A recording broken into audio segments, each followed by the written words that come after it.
Vande Mataram, Vande Mataram. Hello दोस्तों, नमस्कार। स्वागत है एक बार फिर से आपके अपने स्कॉलर्स बेंच के करंट अफेयर के वीडियो में। आज है 12 जुलाई और दिन है रविवार। तो चलिए देख लेते हैं क्या कुछ नया लेटेस्ट न्यूज अपडेट है आज के लिए। लेकिन उससे पहले अगर आप हमारे चैनल पर नए हैं तो प्लीज चैनल को सब्सक्राइब कर लें और बेल नोटिफिकेशन आइकन को जरूर प्रेस कर लें ताकि आने वाले लेटेस्ट वीडियो अपडेट की जानकारी आप तक सबसे पहले पहुंच सके। फ्रेंड्स, आज के नेशनल अपडेट में जो सबसे पहला अपडेट है वो है बोइंग ने वायुसेना को अपाचे और चिनूक हेलीकॉप्टरों की डिलीवरी की पूरी। जहां दोस्तों बोइंग इंडिया ने भारतीय वायुसेना यानी इंडियन एयरफोर्स को हिंडन एयरफोर्स स्टेशन पर आखिरी बचे 5 AH-64E अपाचे लड़ाकू हेलीकॉप्टरों की डिलीवरी कर दी है। इसके साथ ही बोइंग ने भारतीय एयरफोर्स को सभी 22 नए AH-64E अपाचे की डिलीवरी पूरी कर ली है। अपाचे हेलीकॉप्टरों की तैनाती लद्दाख में चीन के साथ चल रहे विवाद के चलते लेह एयरबेस में सैन्य स्थिति मजबूत करने के लिए की गई है। इसके अलावा बोइंग ने 15 CH-47FI चिनूक के भारी भरकम हेलीकॉप्टरों को भी भारतीय वायुसेना को सौंप दिया है। वायुसेना को सितंबर 2019 में अपाचे हेलीकॉप्टरों की पहली खेप मिली थी, जिन्हें पंजाब के पठानकोट एयरफोर्स स्टेशन बेस पर तैनात किया गया था।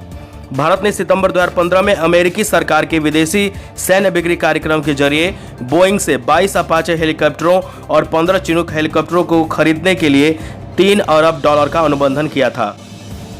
इससे जुड़े तथ्यों की अगर बात करें तो बोइंग का मुख्यालय शिकागो अमेरिका में है और बोइंग की स्थापना 15 जुलाई 1916 को हुई थी। बोइंग के अध्यक्ष और मुख्य कार्यकारी अधिकारी वर्तमान में डेविड एल कॉल्होन हैं। अगला अपडेट है इसरो करेगा ब्राजील के एमेजोनिया 1 उपग्रह को लॉन्च। जी हां दोस्तों, भारतीय अंतरिक्ष अनुसंधान संगठन इसरो ने ब्राजील के एमेजोनिया फर्स्ट उपग्रह को लॉन्च करने की घोषणा की है। इस उपग्रह को polar satellite launch vehicle PSLV पर अगस्त 2020 तक मुख्य पेलोड के रूप में लोड किया जाएगा। इस उपग्रह का स्थानीय रूप से ब्राजील में डिजाइन और परीक्षण किया गया है।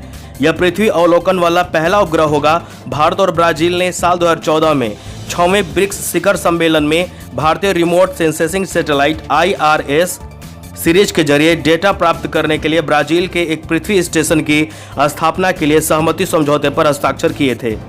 अगला अपडेट है कौशल मंत्रालय ने आर्टिफिशियल इंटेलिजेंस आधारित एसीम डिजिटल प्लेटफॉर्म किया लॉन्च। जहां दोस्तों कौशल विकास और उद्यमिता मंत्रालय द्वारा आर्टिफिशियल इंटेलिजेंस पर आधारित आत्मनिर्भर स्किल्ड एम्प्लॉय मैपिंग यानी कि ASEEM एसीम डिजिटल प्लेटफॉर्म को शुरू किया है। इस मंच का उद्देश्य रोजगार क्षेत्रों में कुशल कार्यबल की मांग आपूर्ति के अंतर को कम करना और सूचना प्रवाह में सुधार करना है। क्षेत्रों और स्थानीय उद्योगों की मांगों के आधार पर श्रमिकों का विवरण पोर्टल पर डाला जाएगा। एसीम को राष्ट्रीय कौशल विकास निगम NSDC ने बेंगलोर स्थित कंपनी बेटर प्लेस के साथ मिलकर विकसित किया है। इस मंच का प्रबंधन राष्ट्रीय कौशल विकास निगम NSDC द्वारा किया जाएगा। इससे जुड़े तथ्यों की बात कर ले तो केंद्रीय कौशल विकास और उद्यमिता मंत्री महेंद्र नाथ पांडे हैं।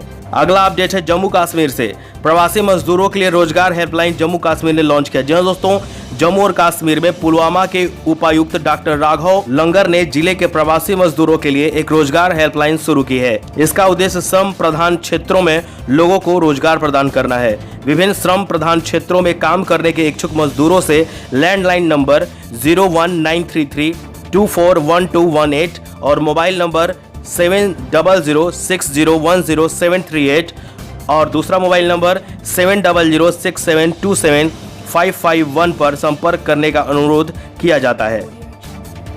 अगला अपडेट है उत्तर प्रदेश से। उत्तर प्रदेश ने बड़े पैमाने पर स्वच्छता अभियान चलाया।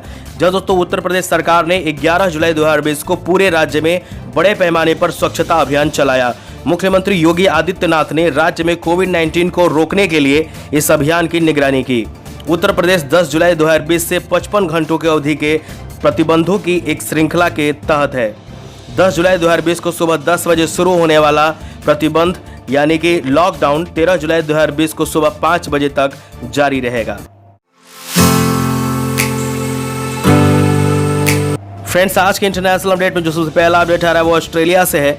ऑस्ट्रेलिया ने हांगकांग की संधि को निलंबित कर दिया है। जी हां दोस्तों, चीन द्वारा लगाए गए एक नए राष्ट्रीय सुरक्षा कानून को लेकर आशंकाओं के जवाब में ऑस्ट्रेलिया ने हांगकांग के साथ अपने प्रत्यार्पण संधि को निलंबित कर दिया है। नए कानून ने हांगकांग के अपने मूल कानून और बीजिंग के क्षेत्र की वर्तमान स्वायत्तता को कम कर दिया है।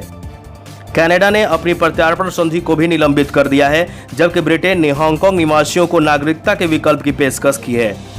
अगला अपडेट है विश्व जनसंख्या दिवस यानी कि वर्ल्ड पॉपुलेशन डे 11 जुलाई को मनाया गया। जहां दोस्तों विश्व जनसंख्या के बढ़ते मुद्दों के बारे में जागरूकता फैलाने और बढ़ाने के लिए प्रत्येक वर्ष 11 जुलाई को विश्व जनसंख्या दिवस मनाया जाता है।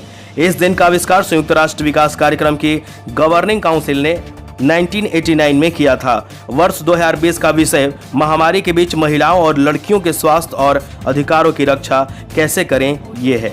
फ्रेंड्स अगला अपडेट है WHO से, यानी कि WHO ने स्वतंत्र पैनल की स्थापना की। जी हाँ दोस्तों, WHO ने कोविड-19 महामारी से निपटने और सरकारों द्वारा प्रतिक्रिया की समीक्षा के लिए एक स्वतंत्र पैनल का गठन किया है। यह घोषणा अमेरिकी राष्ट्रपति डोनाल्ड ट्रंप के द्वारा कड़ी आलोचना के बाद आई, जिसने WHO पर चीन केंद्रित होने का आरोप लगाया। न्यूजीलैंड के पूर्व प्रधानमंत्री हेलेन क्लार्क और पूर्व लाइबेरियाई राष्ट्रपति एलेन जॉनसन सिरलेफ ने पैनल के प्रमुख के लिए सहमति व्यक्त की है। फ्रेंड्स आज के इकोनॉमी अपडेट में जो सबसे पहला अपडेट है वो है फ्लिपकार्ट ने कला शिल्प और हथकरघा क्षेत्र को बढ़ावा देने के लिए कर्नाटक सरकार के साथ किया समझौता। जहाँ फ्लिपकार्ट ने कर्नाटक के कला शिल्प और हथकरघा क्षेत्र को बढ़ावा देने के लिए कर्नाटक सरकार के सूक्ष्म लघु और मध्यम उद्यम यानी MSME और खनन विभाग के साथ एक समझौते ज्ञापन पर हस्ताक्षर किए हैं। यह समझौता कर्नाटक के कर्नाटक हथकरघा विकास निगम के कावेरी और प्रियदर्शनी हथकरघा जैसे बड़े ब्रांडों को फ्लिपकार्ट समर्थन कार्यक्रम के साथ जोड़ेगा। इससे जुड़े तथ्यों की बात कर ले तो फ्लिपकार्ट के मुख्य कार्यकारी अधिकारी यानी कि CEO कल्याण कृष्णमूर्ति हैं और मुख्य परिचालन अधिकारी श्रीराम वेंकटरमन है और प्रधान कार्यालय इसका बेंगलोर कर्नाटका में है। बात करें अगर कर्नाटका की तो कर्नाटक के मुख्यमंत्री वर्तमान में BS येदियुरप्पा हैं और कर्नाटक के राज्यपाल वजुभाई रूदाभाईवाला हैं। कर्नाटक की राजधानी बेंगलोर है। अगला अपडेट है IRDAI ने इंडियन पेंडेमिक रिस्क पुल बनाने के लिए कार्य समूह का किया गठन। जी हाँ दोस्तों, भारतीय बीमा विनियामक और विकास प्राधिकरण यानी insurance regulatory and development authority of India IRDAI द्वारा इंडियन पेंडेमिक रिस्क पुल यानी भारतीय महामारी जोखिम पुल बनाने के बारे में शोध करने और सिफारिशें देने के लिए एक कार्य समूह का गठन किया गया है। इस पैनल को महामारी जोखिम पूल की मदद से कोविड-19 महामारी से उत्पन्न विभिन्न जोखिमों को संबोधित करने की संभावना को तलाशने का काम सौंपा गया है। बीमा विनियामक और विकास प्राधिकरण यानी IRDA के कार्यकारी निदेशक सुरेश माथुर हैं और इसमें 9 सदस्यीय कार्य समूह के अध्यक्ष भी होंगे। ये समूह में सुचिता गुप्ता, हितेश कोटक, अंकुर निझवान, सुलेंद्र राव, शिल्पा यादव, MN मुंशी, अजय कुमार और साबा तालुकदार ये 9 सदस्यीय समूह में सदस्य के रूप में कार्य करेंगे। फ्रेंड्स आज के अवार्ड कैटेगरी में जो सबसे पहला अपडेट आ रहा है वो है भारतीय बटालियन ने जीता यूनिफिल का पर्यावरण पुरस्कार। जहां दोस्तों लेबनान में संयुक्त राष्ट्र अंतरिम बल यानी कि UNIFI यूनिफिल के साथ तैनात की गई भारतीय बटालियन ने एक परियोजना के लिए पर्यावरण पुरस्कार जीता, जिसका उद्देश्य अपशिष्ट उत्पादनों को कम करना, प्लास्टिक का पुनः उपयोग करना, ग्रीन हाउस का उत्सर्जन और खाद्य के गड्ढे का निर्माण करना है। दूसरे स्थान का पुरस्कार waste sector infrastructure management centre IMC के लिए mission sector waste headquarter centre को खाद्य अपशिष्ट और आयरिश पुलिस बटालियन द्वारा मेजबान समुदायों को पर्यावरण जोखिम कम करने के समर्थन देने के लिए अपनी परियोजना के लिए साझा किया गया था। फ्रांसीसी के नेतृत्व वाली फोर्स कमांडर रिजर्व, इंडोनेशियाई बटालियन, कोरिया बटालियन और इतालवी बटालियन यूनिफिल की अन्य इकाइयां हैं जिन्हें पुरस्कार और सम्मानित किया गया है। इससे जुड़े तथ्यों की बात कर ले तो UNIFIL mission leadership major general Stefano Del Col हैं। अगला अपडेट हिमाचल प्रदेश से है, यानी कि हिमाचल प्रदेश के नादौन पुलिस थाने को मिला देश का सबसे सर्वश्रेष्ठ पुलिस थाने का दर्जा। जहां दोस्तों हिमाचल प्रदेश के नादौन पुलिस थाने को देश के और राज्य के सर्वश्रेष्ठ पुलिस थाने का दर्जा दिया गया है। नादौन पुलिस थाना हिमाचल प्रदेश के हमीरपुर जिले में स्थित है। केंद्रीय गृह मंत्री अमित शाह द्वारा इस पुलिस स्टेशन को उत्कृष्टता पत्र यानी सर्टिफिकेट ऑफ एक्सीलेंस प्रदान किया गया है। पुलिस थानों को रैंकिंग भारत सरकार के गृह मंत्रालय द्वारा प्रदान की जाती है और जिसे हाल ही में केंद्रीय गृह मंत्री द्वारा DGP सम्मेलन के दौरान एक समारोह में जारी किया गया था। इससे जुड़े तथ्यों की बात कर ले तो HP के मुख्यमंत्री यानी कि हिमाचल प्रदेश के मुख्यमंत्री वर्तमान में जयराम ठाकुर हैं और हिमाचल प्रदेश के गवर्नर बंडारू दत्तात्रेय हैं।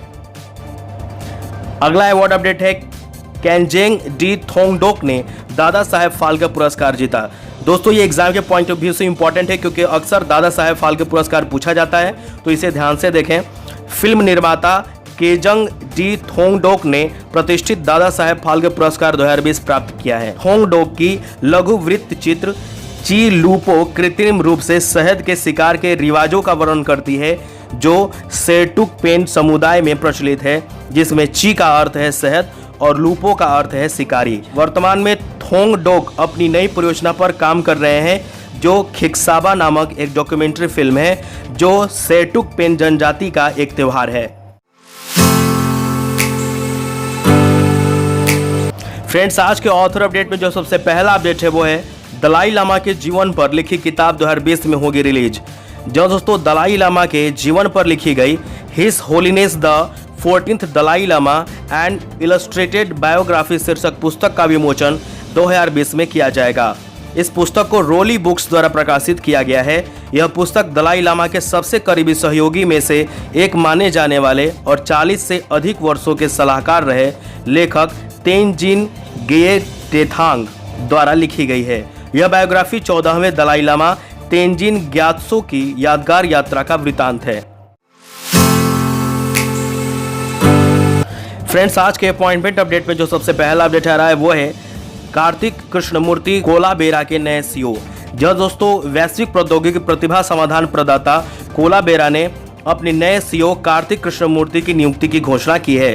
पहले कार्तिक कॉग्निजेंट में एसवीपी और ग्लोबल मार्केट्स लीडर थे और इनकी कार्यकारी नेतृत्व टीम के सदस्य थे। अगला अपडेट है ओला से। ओला का बहुत बड़ा अपडेट है। ओला के 2 वरिष्ठ सदस्यों ने इस्तीफा दे दिया है।